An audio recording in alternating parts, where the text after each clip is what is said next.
साथीहरु म हजुरहरुलाई एउटा कुरा देखाउँछु है हेर्नुस् है यो बिहान बिहान यो तपाईको यो पुरै फोहोरहरु हेर्नुस् है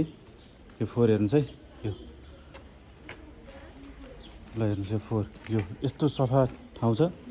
यतापट्टि यस्तो फोहोर छ हेर्नुस् त यहाँ हेर्नु अब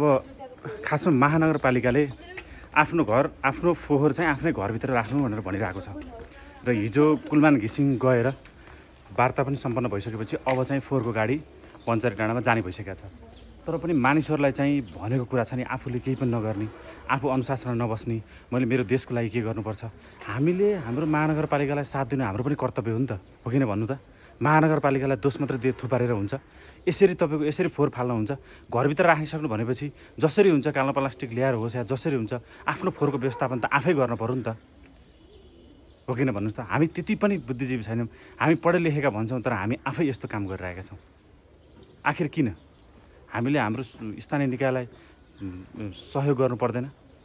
के महानगरपालिकाको मात्रै काम हो र यो त्यसकारणले गर्दाखेरि कसैले पनि यसरी फोहोर नफालिदिनु होला किनकि पढेर मात्रै कोही यहाँ ज्ञानी हुँदैन